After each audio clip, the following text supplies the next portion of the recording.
Good evening. I would like to welcome everybody to this public comment hearing for the Energy Facilities Siting Board docket EFSB 21-04/DPU 21-149. Before we start, I want to explain how to use Zoom tonight to ensure that everyone can fully participate in this public comment hearing from the start. We have interpreters who will be translating from English to Spanish, Portuguese, and Cape Verdean Creole, and back. To select your desired language, click on the globe icon at the bottom of your screen and select English, Spanish, Portuguese, or Cape Verdean Creole or Portuguese Creole so that you can hear everything said today with interpretation as needed. I will give you a moment to do that.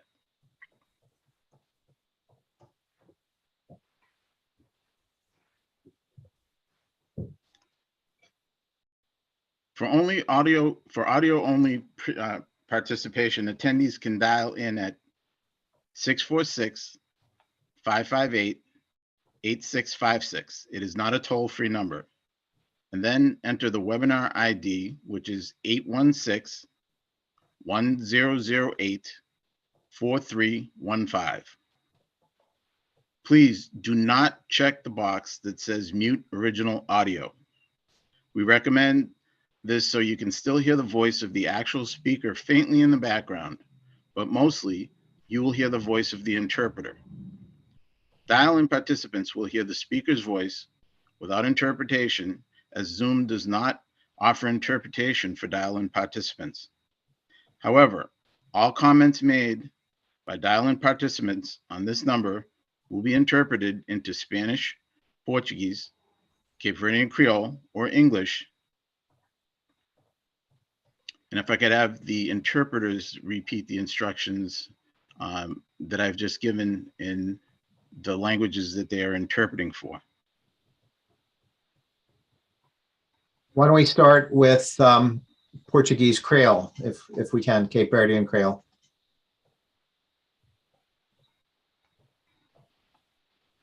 On the English channel, please.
Could we please have the Portuguese European dialect instructions now on the English channel?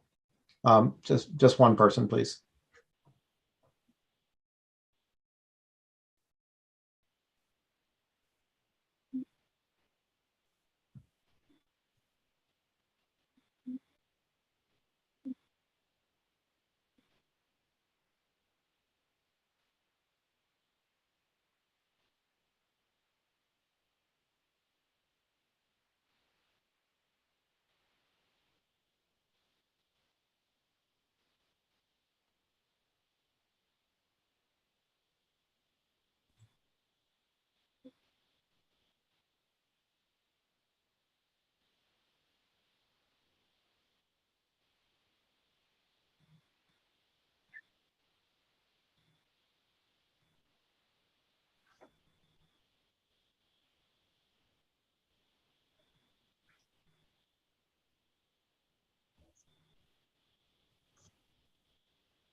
Yeah. And finally, Spanish.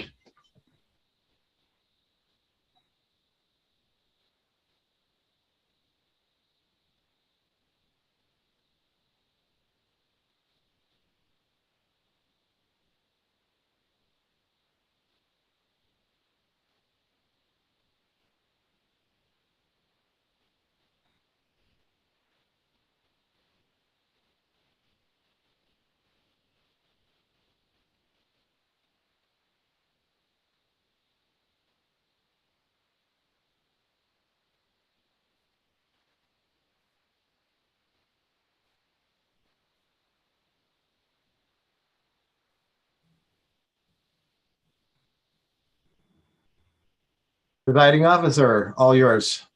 Thank you. This proceeding involves the petition of NStar Electric Company, doing business as Eversource Energy, and New England Power Company, doing business as National Grid. Together, we will call them the companies. They are seeking approval to construct, operate, and maintain an approximately 12.1 mile, 115 kilovolt, primarily overhead electric transmission line along existing rights of way between Eversource's Industrial Tap Park in Acushnet, Massachusetts, and National Grid's Bell Rock substation in Fall River, Massachusetts. We will call this proposed project the New Line. Of the new line, 7.9 miles will be in Acushnet, New Bedford, and Dartmouth, and will be owned and operated by Eversource. 4.2 miles will be in Fall River and will be owned and operated by National Grid.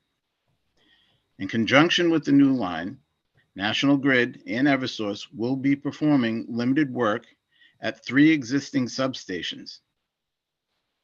The new line, together with the substation work, is referred to as the Acushnet to Fall River Reliability Project, or the project. My name is Andre Jabot. I am the presiding officer in this proceeding, and I am conducting the remote public comment hearing here tonight. As you can see on your Zoom video stream, there are a number of others with me from the Siting Board who will be involved in the review of this project, including Andrew Green, Director of the Siting Division, Joan Foster Evans, General Counsel of the Siting Division, Enid Kuhlman, an economist with the Siting Division, and Logan Hughes, an analyst with the Siting Division. Council and company representatives from Eversource and National Grid are participating remotely on this Zoom public comment hearing. Using Zoom, the public will have a full opportunity to see and hear everything said during this hearing and to offer comment and ask questions. For those of you accessing the meeting by phone dial-in, you too can hear everything and have an opportunity to comment or ask questions. The instructions on how to participate were provided in the public comment hearing notice that was published in the newspapers and in the notices which were sent to abutters. The public comment hearing notice was also posted to the Eversource and National Grid's websites. In addition, you can find the notice on the website for the Siting Board under EFSB, Siting Calendar, and today's date. Furthermore, the entire petition is available on the Siting Board's website. I will now briefly describe how this public comment hearing will proceed. First, I will provide some information on the company's filing. Next, I will allow the companies to make a presentation regarding the project.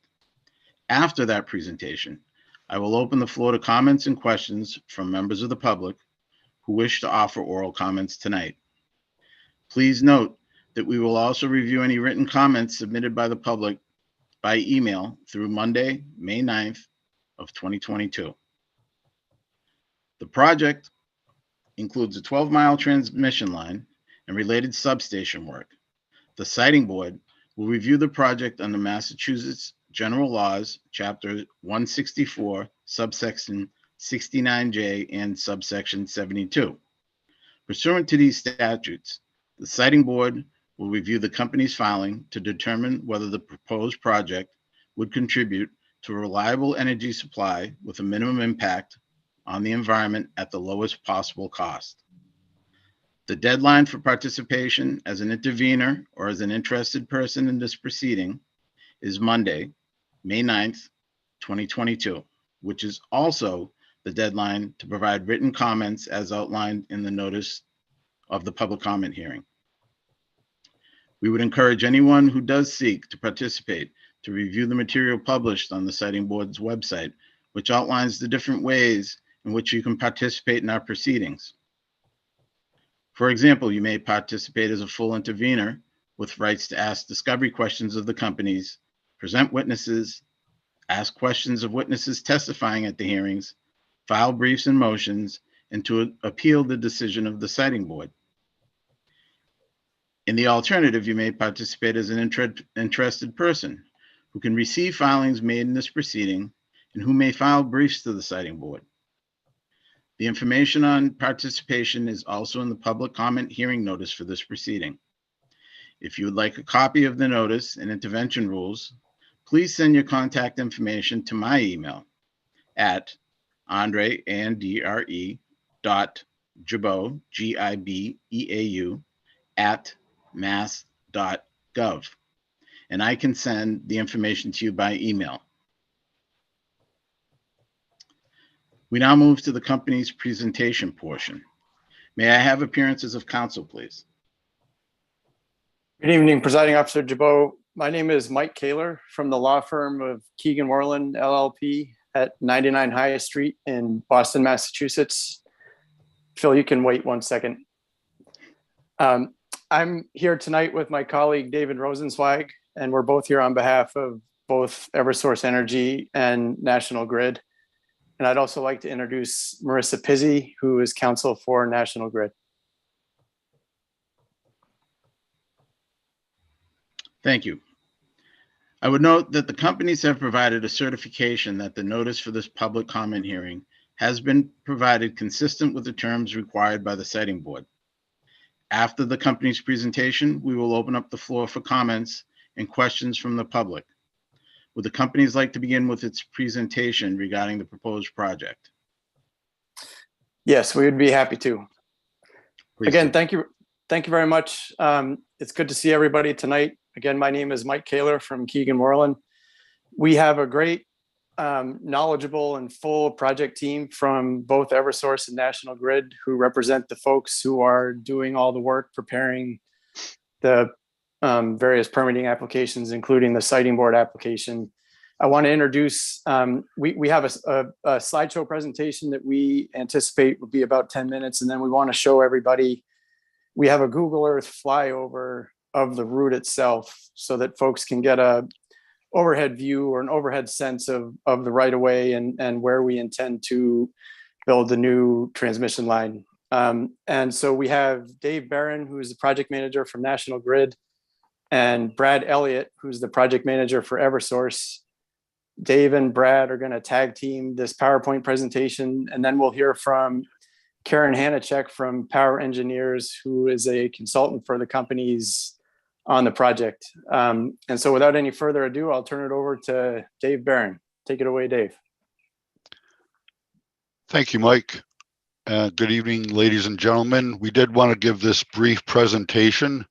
On the next slide, we show some of the topics that we'll talk about. Again, very briefly, project need and overview. And as Mike indicated, we'll wrap up with a Google Earth flyover of the project route to give folks a good sense of where the project is located. The next slide shows at a high level how the electric system works. So electricity is produced at facilities, generating facilities. These could be things like hydroelectric power plants, gas-fired power plants, wind farms, solar farms, and transmission lines like the proposed project we're discussing tonight move the electricity at high voltage from where it's produced into the local area. The transmission lines connect to substations, which transform the voltage from high voltage to a lower voltage, which is then carried on distribution lines to the local homes and businesses where the power is consumed.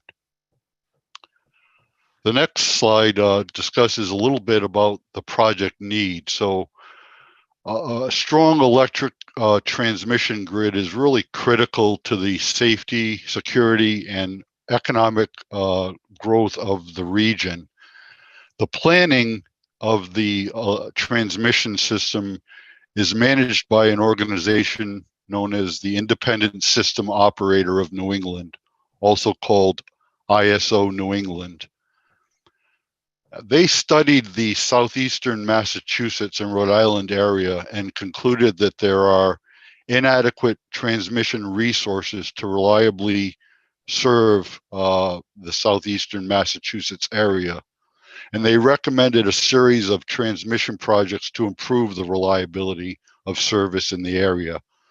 One of these projects is the Acushnet to Fall River Reliability Project that we're discussing tonight. This graphic shows a high-level view of the route. The section in blue is the portion of the project that will be constructed by Eversource, and in yellow, the section that is in National Grid service territory. Starting on the right end, the project will originate at a point in the Eversource network known as the Industrial Park Tap, and it'll travel 7.9 miles through 3 municipalities in Massachusetts: Acushnet, New Bedford, and Dartmouth. At the Dartmouth Fall River boundary, the line will enter National Grid service territory and will go approximately 4.2 miles through Fall River and end at National Grid's Bell Rock substation. This is a drawing that illustrates the configuration of the transmission corridor.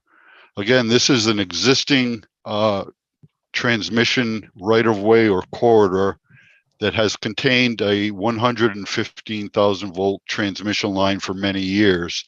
It's 150 feet wide, and there's presently 90-foot of cleared space in that right of way that contains the existing transmission line. The proposed project will be constructed by clearing an additional 60-foot width of the corridor and building the proposed transmission line that you can see on the right side of this figure. With that, I'd like to hand the discussion over to my colleague at Eversource, Brad Elliott. Good evening. I'm Brad Elliott. I'm the PM for Eversource on this project. What we have also is a somewhat generic view of our structures and what we have currently in the Eversource territory. As David mentioned, they're typically what we call in the transmission business an H-frame structure. You'll see on the left side of the drawing our current H-frame structure and our current line that is proceeding down the right of way. And we are going to mirror that in the right-hand picture. You'll see the secondary H-frame structure for this new line. There will be times that it will actually traverse to other kind of structures like single poles and the triple poles, depend upon the angles and the situation that they're in. But generally, the majority will be this H-frame structure. We are fortunate at Eversource that we already have cleared right away, so we will not be doing any clearing on the project. So we're looking forward to any comments. We will definitely be having to take out any hazard trees, things of that nature that may cause a problem in the future. But generally speaking, we shouldn't have any clearing to do. The next tab. What we've been doing since April of 2018, as you'll see, we've had multiple meetings with officials. We've had the EFSB petition that we filed in December. We're having this current public hearing today. We do anticipate more federal and local permitting in the second quarter of 2022-23. We're hoping to start construction in the first quarter of 2024. And the project completion date is December of 2024. So that's pretty aggressive in the permitting world, but we're going to get there. What we've got to do in the construction process, of course, is mostly the vegetation removal be done on the national grid side. We will be environmentally controlling all of our work using timber mats and gravel. Fortunately, most of the transmission line already has access roads down them, graveled access roads that we will currently continue to use to maintain the existing structures that are on the right of way. We will use that same line to build the new one by using timber mats off of there, so we have limited impact on the actual environmental sites as we string between the two. We will drill foundations where needed to some will be foundations of concrete, others will be direct burial. We'll assemble the structures. Then we will put what's called blocks on the top of the structures, which looks like big pulleys. We'll pull the conductor, the wires through the blocks to the appropriate tension, which we call sag. And then we'll attach the structure to the wire to the structure on insulators themselves. The biggest issue here is that once we have finished the line and tested it, and as we proceed on each structure, we will take the environmental controls, we'll remove the matting, we'll either spread the gravel or remove the gravel depending upon the area, and we'll reseed or just correct any disturbed areas that may be in the right of way. If we have affected property owners, we will deal with each individual specifically to make sure there's a restoration plan to make it as good, if not better, than it was before we started. Next slide. Generally, our construction hours of when we work are Monday through Friday, 7 to 5 p.m. Saturdays, if we do work, it'd be 9 a.m. to 5 p.m. We use our best management practice going forward. We are very cognizant of the impact that it is on the community. So we're aware that large trucks coming and heavy yellow iron dozers and et cetera are noisy. So we try to keep everything to a minimum if possible. We will have police details when we have crossings of roads or railroads. We will try to suppress the dust as much as possible. You'll see some water trucks out there doing what we call suppression. Next. As you'll see from this list, we've got a multiple of permits and applications in process as we speak. We do have the federal, we do have the Massachusetts, multiple Massachusetts, and we also have the local town boards. You can multiply that by 5 or 6 boards that we actually have to come before as far as the towns are concerned. Next slide. We're focused on taking care of the community groups, the regional planners, the businesses, property owners, the state officials, and municipal officials. These are all stakeholders in the project, not just Eversource and National Grid. We have a project communication with each of these individuals or each of these offices, and we have done door-to-door outreach as we have with door hangers and news releases, and as those that you have evidently know, you're on this meeting tonight. We have the 4 different languages: English, Spanish, Portuguese, and Cape Verdean. We, of course, are always willing to do a one-to-one meeting if we need to with a concerned landowner on their property, abutting. You'll see there's 2 websites there, National Grids and Eversources. We have an information website and a hotline for the Fall River. So, and finally, we've got project contacts for both National Grid and Eversource. We are probably going to leave this on the screen, I would assume, afterwards, so that you can write this information down. Dave and I are both on here with our phone numbers and our email addresses. Our community relations folks will definitely be available at all times. Please write these down and let us know if you have an issue. I'll just interject real quick, Brad, to say that we will turn this over to Karen to do the flyover, but then we will return to that slide so that folks have a chance to write it down. Correct. Okay.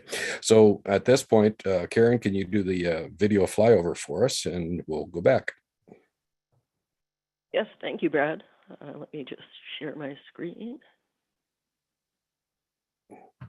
Okay. Again, I'm Karen Hanachek, and we'll be doing the Google Earth flyover of the proposed project.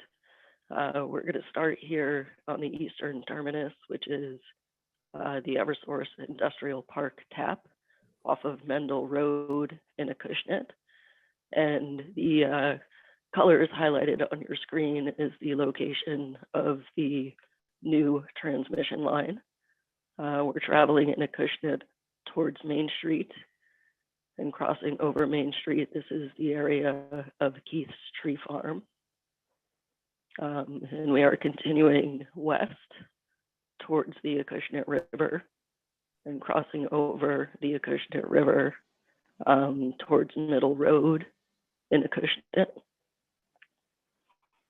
and crossing over Middle Road and towards Park Drive. And again, this is within Eversource's existing utility easement.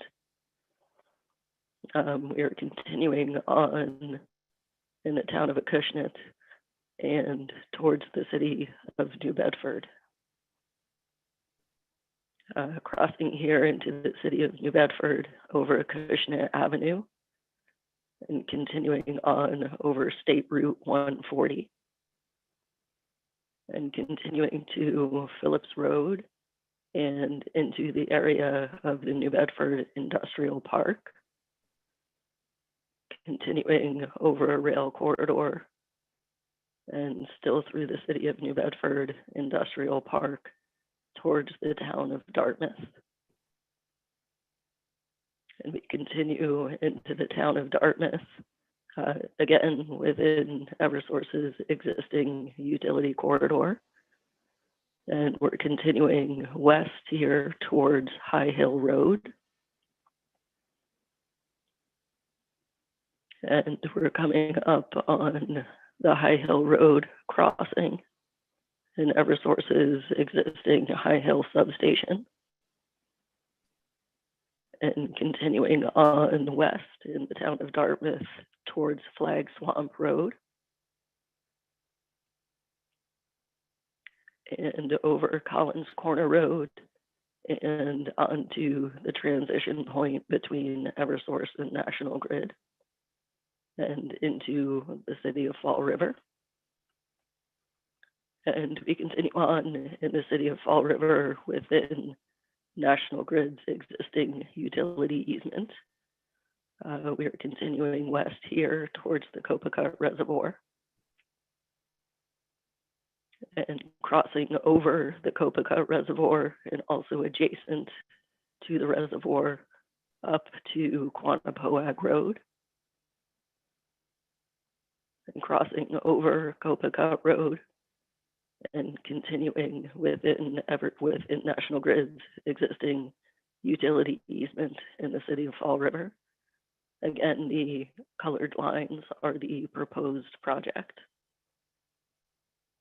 And we will be crossing a series of fire roads, which is a network of roads the city of Fall River Water Department utilizes to access the watershed lands in the reservoir.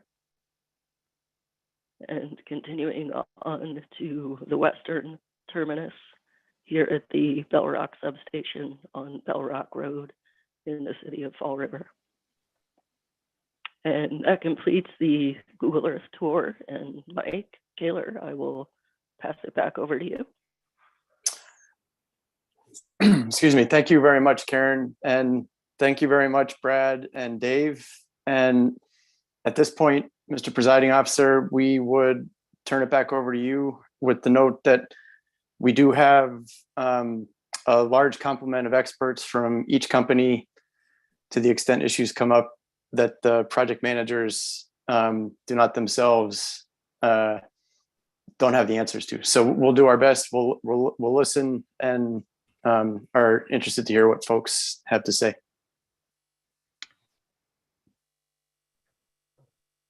Muted. Apologies. If you could, I'd like to have those slides sent over so we can post them on the EFSB website. So any of the information that's on there that people may need to find will be on our website once we receive them from you. Will do. Thank you. And mentioned earlier, John Young, Energy Facilities Siting Board Technical Director, was missed in the earlier introduction and the introductions. Apologies, John, but he is here with us as well. Before we begin, I'm going to outline some guidelines to use in speaking at this hearing. There is a stenographer who is also participating remotely, who will transcribe everything said during this hearing. The written transcript of this hearing will be posted in the Siting Board filing room for this proceeding. The public comment hearing is also streaming to the Department of Public Utilities YouTube channel. Please note that the transcript produced by the stenographer is the official record of this hearing. As we are all relying on the internet or telephones to participate, we could experience some technical difficulties, such as sound from speakers, including some potential background noise, video and audio issues, and potential delays. Therefore, it is imperative to speak slowly and clearly and allow a speaker to finish speaking before you begin speaking, and to pay attention to the video of the person speaking and to my video. I will use the Zoom toolbar to raise my hand as a signal if I need to interrupt the person currently speaking to ask that person to pause. We may also take frequent breaks. We appreciate the cooperation of everyone participating in this hearing. I apologize in advance for any technical difficulties that we may encounter through the course of this remote public comment hearing. If you have problems, please raise your hand using the Zoom bar. Maybe stop for a minute to be sure that that you guys know how to do this. If anybody doesn't, now would be the time to raise your hand. Seeing none. Or dial 9 on your phone if you're participating by phone. You may call or text 857-200-0065 for assistance. In the notice, we requested that anyone with interest in speaking notify the siting board in advance if possible. This is a great help due to the mechanics of the remote platform. We begin with those federal, state, and local officials who wish to be heard. Then we will proceed with the members of the public who have signed up to speak in the order of which they've signed up. Finally, we will allow comments from anyone wishing to speak but who did not have a chance to let us know in advance. Please give your name and address and spell your name for the stenographer and speak slowly and clearly. Again, please stop speaking if you see me raise my hand. If a company response to a comment or question asked is appropriate, I will ask the company representatives if they would like to respond. So we will begin with public officials. Are there any public officials who wish to be heard? Please raise your hand using the Zoom raise hand feature, and one of our staff will take the steps necessary to allow your comments to be heard by everyone and included in the transcript of this hearing.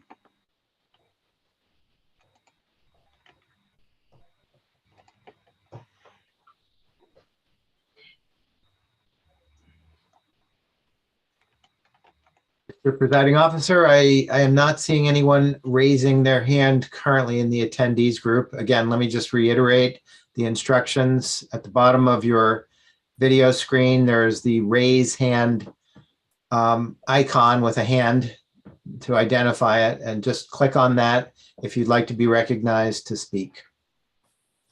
But I do not see anyone currently raising their hand as an elected official. Since we have provided the opportunity for public officials to speak and having none speak, we will open the floor to members of the general public.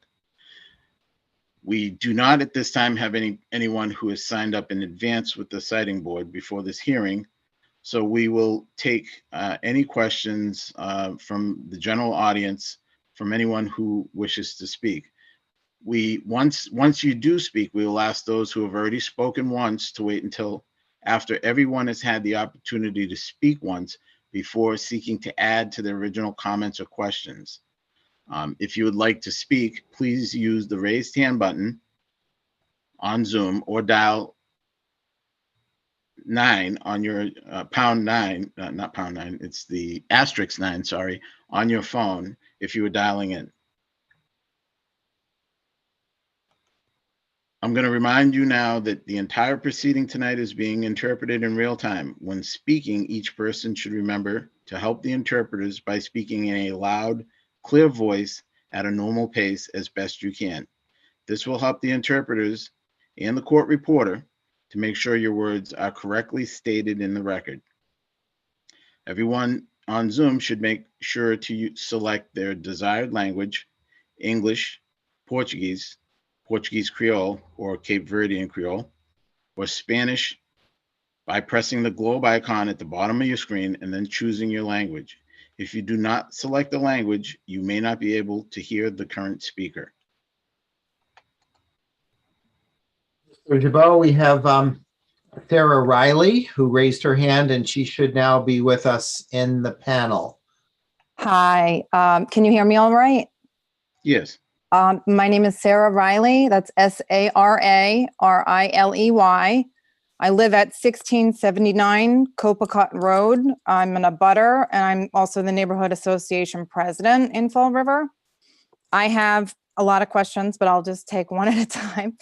I'd like to know the 1950 easement, whether or not it ever intended to have a second line over it, and whether that line, they never factored in the line going over drinking water. And obviously they hadn't figured it going through a bioreserve because the bioreserve had yet to be initiated. And whether or not we have biologists coming down to visit the area because we have significant at-risk species that we need to discuss.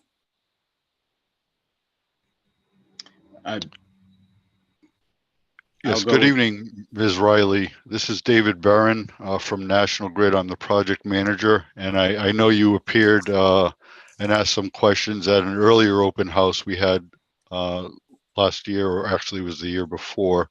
So thank you for attending tonight. Yes, as you pointed out, the transmission corridor predates the bioreserve.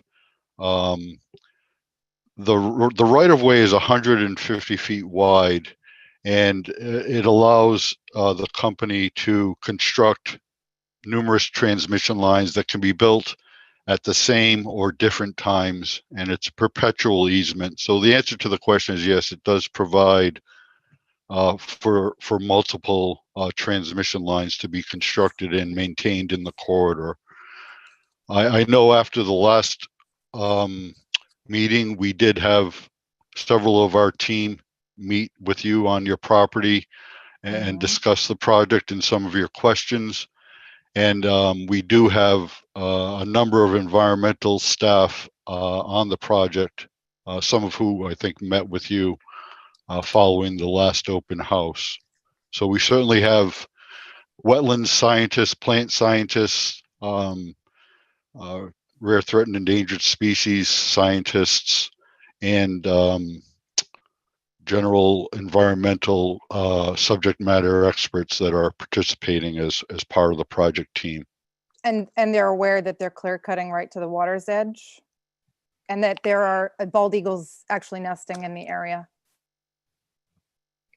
Correct. Yes. Yep. Yes. We're proposing to, in the National Grid Service area, to clear 60 foot of trees. Again, it's in the existing corridor along the southern edge of the right of way. And are you guys aware that the eagles are actually using the corridor to travel between reservoirs? I'm asking you that facetiously because I know that you don't know. I haven't. This is all new information. We have lots of evidence to present a biologist. We'd like to see the biologist that actually represents the state down here for a site visit because they're not familiar with this area or any of our species. Sure. Well, we'd be happy to follow up and meet the biologist you're talking about if that's something you're interested in.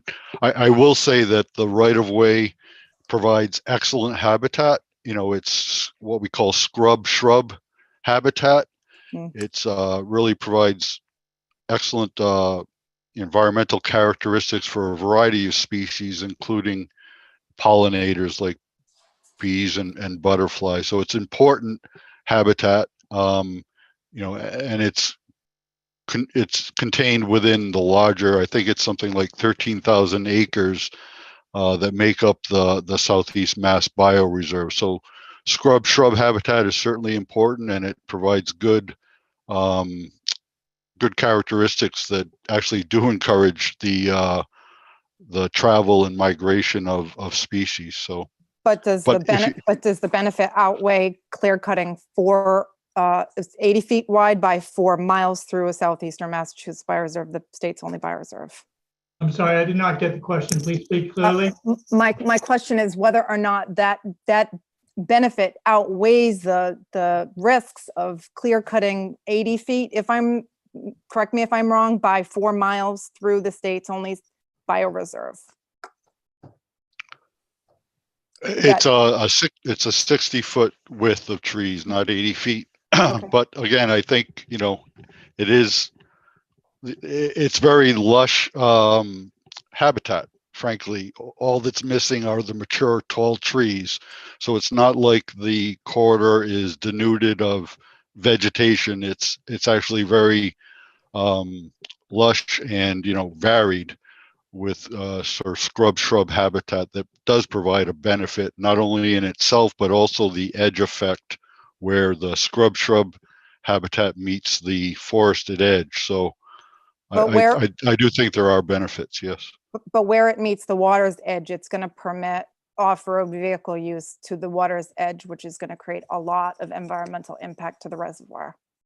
Because the area is not policed. I've asked National Grid's representatives to speak with the Fall River Police Department's chief of police to speak about We have one environmental police that covers this area from here all the way down to Cook Pond in Fall River. And they don't have the resources to police the area, and we have lots of off-road activity.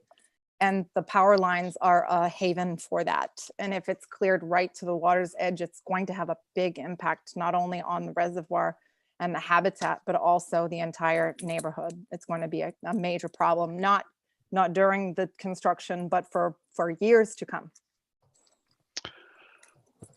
It's a fair point, Ms. Riley. And, we've been coordinating over the last several years with Mike Labossiere, who's the Watuppa Reservation Superintendent, also on the City of Fall River Water Board.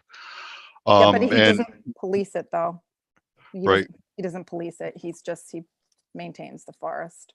National Grid will commit to, installing gates and guardrails where appropriate to inhibit access.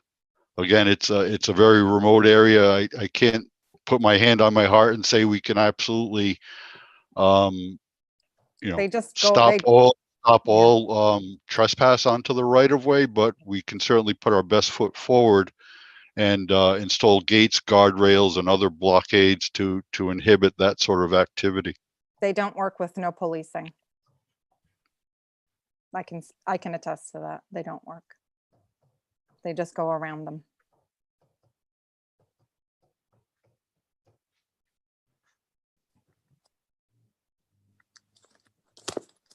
Okay, thank you for the question. And we have Joanne Custodio. I don't know if I'm saying that. I see a hand up now. I am moving her over to the panel. Thank you.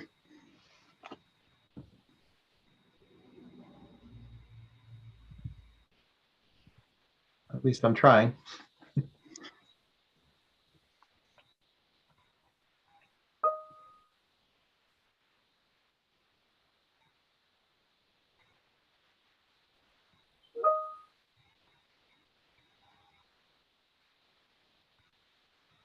Ms. Custodio? Yes, Hi, you had your hand raised. Do you have Yeah. a question? I do. Stop, please. I can barely see the name when she's speaking. I don't know her spelling. Please introduce yourself with your name spelled. Thank you. Joanne Custodio. Joann. Custodio, Custodio. Thank you. You're welcome. My question to you, you had mentioned, and Mr. Elliott had mentioned that they leave the properties after they come and take the trees down and everything better than they left them, and it's pleasing and all that to the eye. That is not true. They came in and my backyard looked like a bomb went off over here. And I have craters in the backyard. I've been filling it in with trees, with leaves, with grass clippings, whatever I can to fill it in. So I can eventually buy some dirt and fill that over that. It really destroyed our property and it devalued our property. I had 2 realtors come in here and said the mess they made has definitely brought down the value of my home. So when you say you come in and you clear whatever and you make it nice, no, you don't. And that needs to be rectified. And you need to be very, very careful of how you come in and just destroy people's property, take down trees that even if they had fallen, they wouldn't hit your lines. I had at one point like 7 guys running through my yard. I even got in touch with a lawyer to have them not come in my yard because you're in your upstairs and they're just running around cutting all these trees. You know, what's going on? I just am very upset that I hear that, oh, you have, people come in and they're specialized in this and that. We have a well, you say, oh, you laid out this stuff that does not affect anything. Well, I had dead birds, dead rabbits, dead everything in this yard, and all our neighbors did. And yet you guys said you used stuff that didn't hurt anything. By taking down so many of these trees that you've done, Now you do have vegetation growing, but there's bamboo, there's briars, you name it. It looks horrible, absolutely horrible. When the trees were there, at least you had coverage, so none of this stuff was growing. Now it's just like a weed fest of all these crazy things growing. And I don't care what you try to do. I've pulled them. I've had my neighbor try coming with a bulldozer and yanking them out, and they keep growing back. What are you guys going to do to fix my property so I'm not losing value? Ms. Custodio, before they answer, can you provide your address? We've asked everybody on the 20 Brittany Lane, in which town? Dartmouth. Thank you.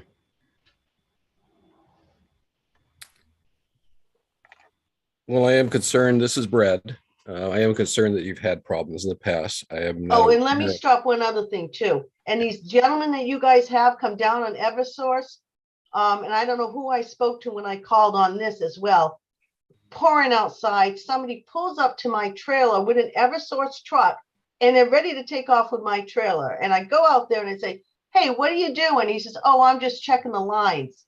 So I call Eversource and they say nobody should be out checking the lines, but he was in an Eversource truck. So I'm sorry if I sound like I'm a bit on the edge right now, but I'm a little concerned when you guys say how you go down and you make this property look good. We have all these strangers coming in, and it's a big concern. Overall, there's quite a few issues. I totally understand, and I can only speak from my own experience. I do have folks online here that could probably speak to the history. I do not know this history. Leah, can you address these issues? I don't know if you've talked to Joanne already, or if, Thank you, Brad.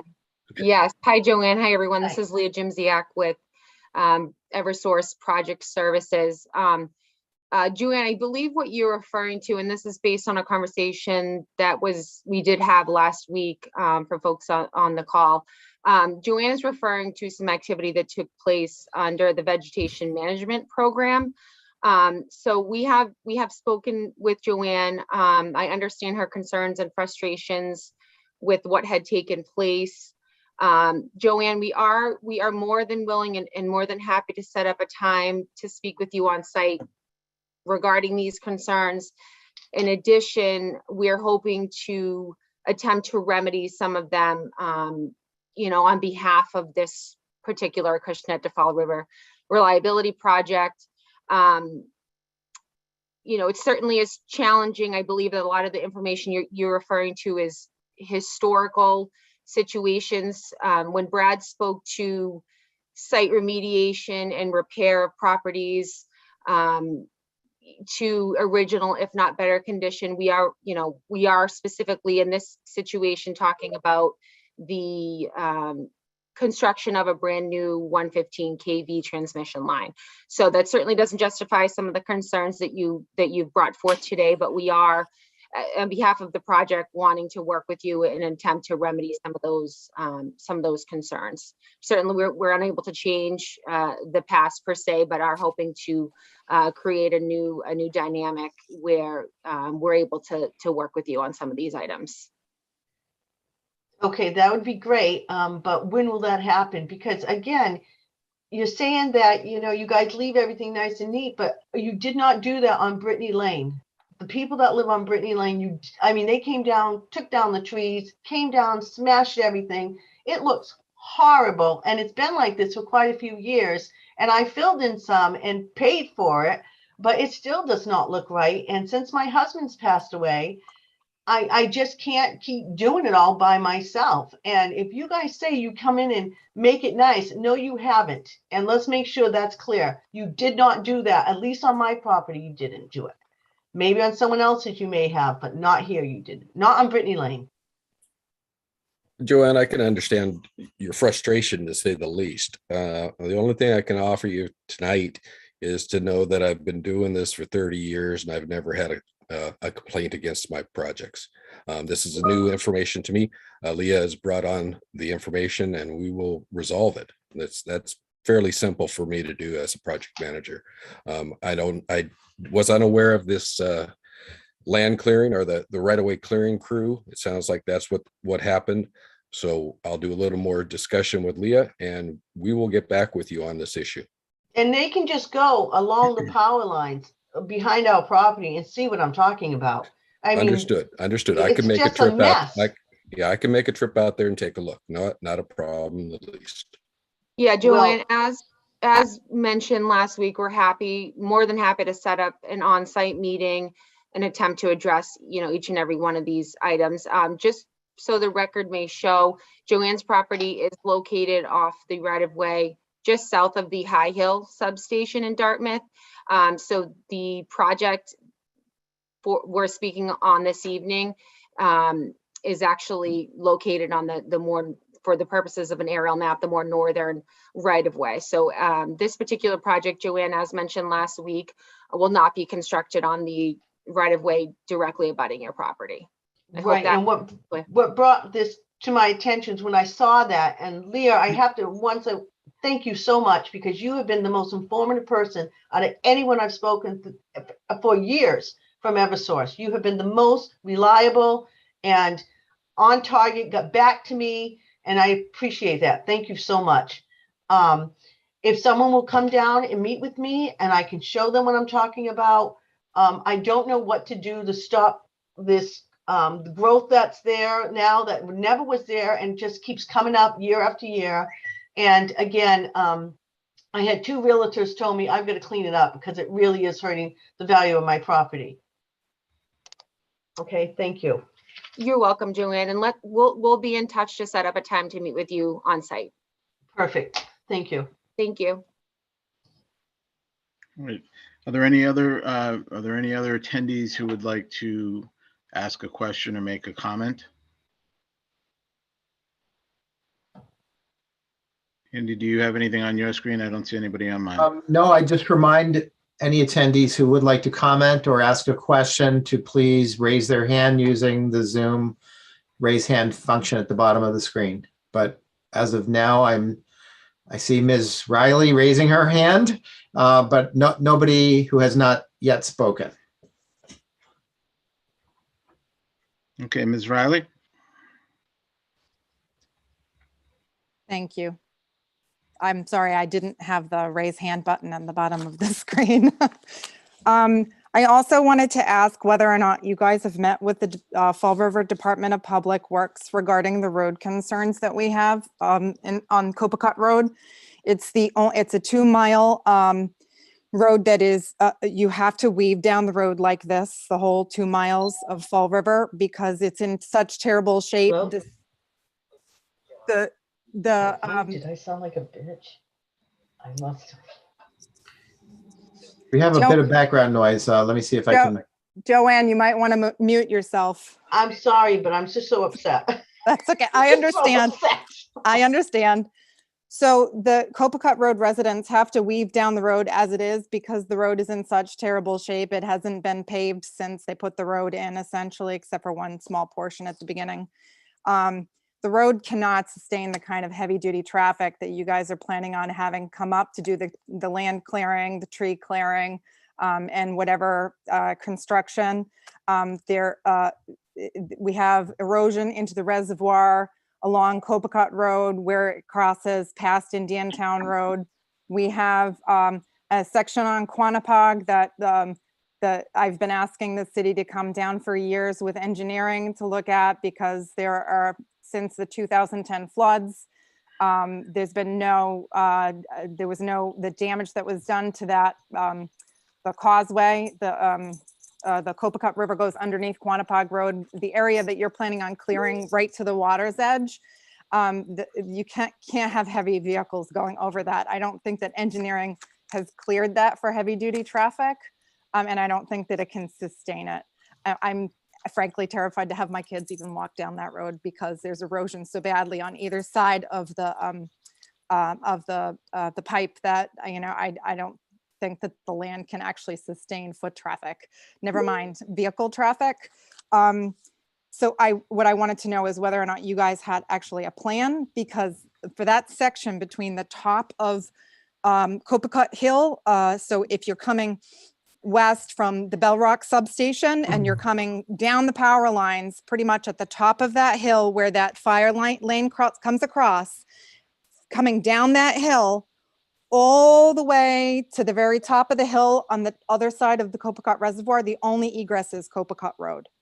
It's the only place that you can bring vehicles in unless you're planning on bringing trucks up the power line road from Bell Rock and all the way up to the top. This is the top of the highest point in Fall River at that point, up that road and then down the power lines. Copacabana Road cannot sustain that kind of traffic. And I've asked you guys whether or not you made a plan with the Department of Public Works in Fall River to make a plan whether or not the road can even sustain it and what kind of damage it's going to do and how you're going to correct that for the Copacabana Road residents. Thanks again for the question, Ms. Riley, and good looking dog you have there. Thank you. No, it's a fair point. We actually have a project going on right now at our Bell Rock substation, which was also in, significant disrepair. Yes, sir, it was. Large, it's not paved like you said. A lot of potholes, and what we did in order to, enable sort of safe and efficient access is actually make some improvements to a section of Bell Rock Road. I think we'd be certainly open to doing that for a section of Copacabana Road to the extent it's not, passable. As far as the culvert sort of overpass, we would certainly discuss that with Michael Lavoisier and the DPW to get any rating information, but it does look to be in good condition and structurally sound, and we could actually plate over that to distribute any vehicle loads to the extent it has to be crossed. But let me pass it over to Jamie Durand, who I know is one of the individuals who met out with you on site. Jamie, is there anything you'd like to add to that? Hi, Sarah. This is Jamie Durand. I Hi, had met Jamie. with you and Danielle in the field maybe a year ago. So yeah, like Dave said, we have had some discussions with the Fall River DPW. We are aware that the roads and fire roads, and even the public roads, are in rough shape. So prior to the project, if and when we get all our permits, we would meet with the city again to see if we make improvements prior to construction. And then we'd have a commitment to, if we have any construction damage, we would repair the roads. As Dave said, that crossing you were talking about where the old dam is, we're likely going to have an engineer look at it, but we're pretty satisfied that the culvert's in good shape, but we do believe we would have to cross that with steel plates to protect the underlying culvert. When we were in the field with you before, you had pointed out the bollards that were once there, and our intention would be to reinstall bollards so that that crossing is safe for construction, but also safer for anyone else who wants to use that area. And you did mention that there'll be some clearing, obviously some tree clearing and mowing. And so once we do the tree clearing and mowing, we would be installing, soil erosion and sediment controls for construction, to prevent erosion into the reservoir. Another thing is, I agree, there's a lot of, this heavy duty forestry equipment, but once it gets on the right of way, I wouldn't say it's not going to use Copacabana Road, but it will travel like from Bell Rock Road and go down the right of way. And Copacabana Road would be one access. We have Bell Rock Road. We'd use Copacabana Road, Quannapoag Road, and also we're working with Enbridge to use their pipeline right of way so that we can have multiple ways of egress and access to the right of way. Thank you. But would you not acknowledge that at least a 2 mile period from the hill to hill on either side is going to be Copacabana Road egress? Copacabana Road, where you live, there certainly will be construction traffic there, but I'm thinking for the larger tree clearing equipment that once they're on the right of way, they will travel for the most part up and down the right of way. Oh, okay. And it's not going, they're not going to be actually on the water in that area where it crosses the Copacabana Reservoir. Because that's pretty much all clear cutting right to the water's edge. And you had said that you had a plan for the vehicles not to be disturbing the water's edge as they're clear cutting it. How do they do that? That is correct. We won't have, vehicles, traversing through the water. Mhm, We've been meeting with the forestry department at National Grid. mhm. And so for instance, they have these, large pieces of equipment, like they call brontos, some of them called brontosauruses, where they have a long extendable boom that can reach and basically clip the tree and pick it up and just move it out of the way. In some instances, some trees maybe have to take them down by hand, and so they may be dropped and then lopped up in pieces and then removed by equipment that does not enter the The wetland, the the red. wetland. Well, if no, it won't into the open water. In some cases, if we have large, extensive wetlands, we may have to place temporary swamp mats for the construction equipment, not the construction, the clearing equipment to travel on swamp mats to clear forested wetlands. Will that go right over the Copacabana River, just beyond Quanapug? That's where the Copacabana River comes in from the head of the boiling spring in the swamp north of us. Well, what we would do is all swamp. if we would use the existing access road, and Okay, if the water's flowing, then we would have to use like a temporary timber mats to build like an air bridge. okay. And remember, I had said that bridge at Quanapug Road where the river goes underneath it, that was submerged 15 inches underwater in the 2010 floods, and not one thing has been done to it since. So I'm going to insist that engineering come down. And I think that you guys should contract through a separate engineering company than your engineering company in order to be fair to the city of Fall River.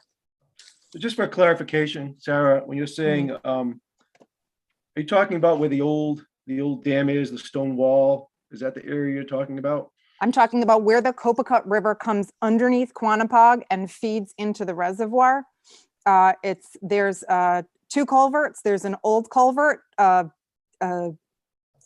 20 feet to the south. And then underneath Quanapug Road is another culvert with a big concrete pipe. And it drops off on either side. On the north side, it drops off into the swamp and the existing power line easeway, but it's all swamp. And on the right side, it drops down into the river. So it is, it's precarious. I've been worrying and waiting over the last 12 years, waiting for another vehicle to fall into it, because that's happened. We've had boats actually be dumped in there. So we'd certainly be willing to meet with you again to make sure we're clear what you're talking about. I know where that river crossing is that you're talking about. We do have a particular plan for not having equipment travel onto the old dam or the stone wall. Again, that would either be from equipment that can reach over from the access road, or that clearing would be done by hand. Right, but my concern is actually on Quanapug going over the existing newer culvert. That area was 15 inches underwater with the Niagara Falls pouring over it during the 2010 floods, and nothing has been done to it since. There's erosion, significant erosion on either side. You may not recognize it as erosion because you haven't been here 15 years, but I know it as erosion because we have lost at least a foot of land on either side of that road over the last, since the 2010 floods. Okay, It's not stable for that kind of heavy machinery. I'm telling you that now. I guess I would just enclose, I guess I'd recommend that we maybe schedule a site visit with you so we see exactly what you're talking about, and just, confirm your observations and take note. Okay. If that's okay with you. Jamie, I'd also suggest we get the DPW to attend that, and perhaps Mike Labossiere, so we can have a thorough vetting of Ms. Riley's issues. With engineering. It's Danielle Lawrence with National Grid. Hi, Sarah. I will, I'll follow up with you via email, and we can set up that meeting for you with environmental engineering and the DPW. Okay. All right, thank you. Are there any other attendees who would like to participate at this time?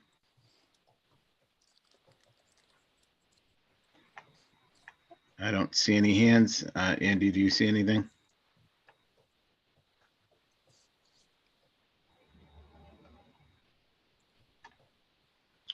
You're muted.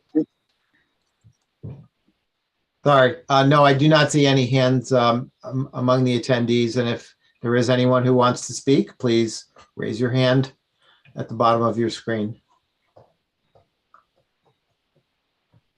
But I do not see any additional commenters. Okay.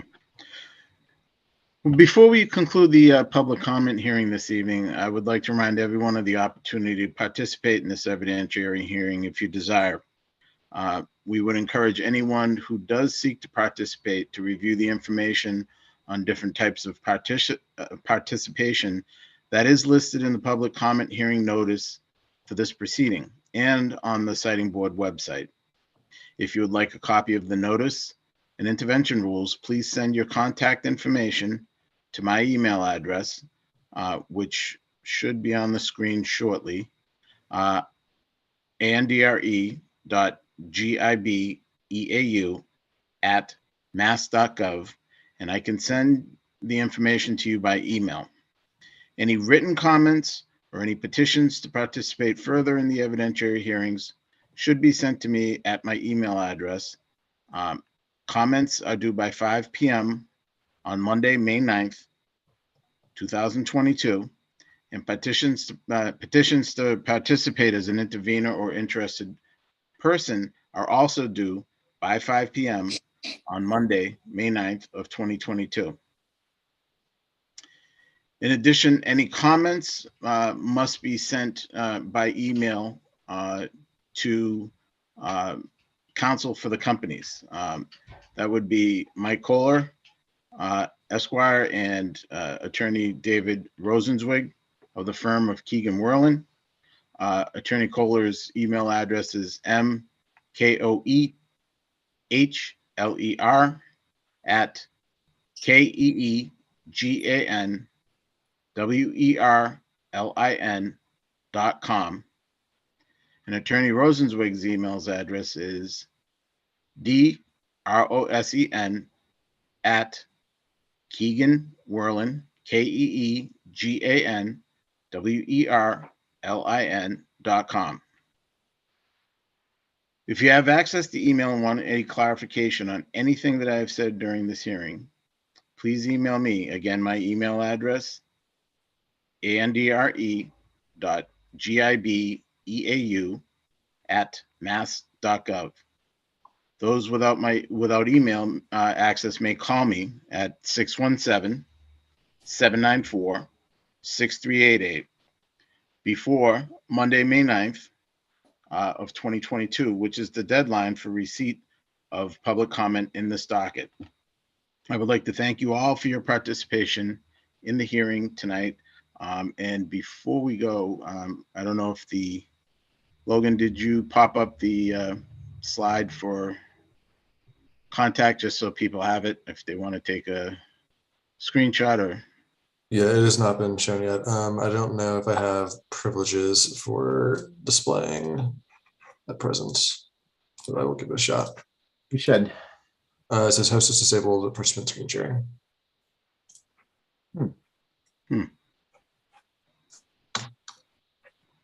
Well, my number again is 617-794-6388. If you have any trouble remembering the email address that I gave you, or if you need clarification on anything, feel free to give me a call, and I have all the information that I can pass on to you should you need it. Thank you again for participating. This concludes the public comment hearing this evening. Take care and have a good night, folks.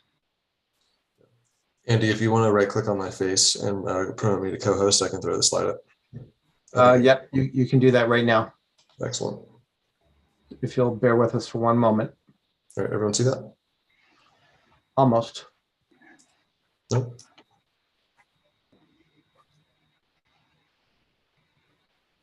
You guys see a black screen? Yes. So I guess that's the wrong one. Let's stop the share. Apologies. And let's try do like this. Yeah. Better. Perfect. Okay. We'll leave this screen up and allow the audience to take the information down for a few more minutes. But Mr. Jabot, I think we can wrap up. Great. Thank you again, everyone, for participating, and have a good evening. Thank you.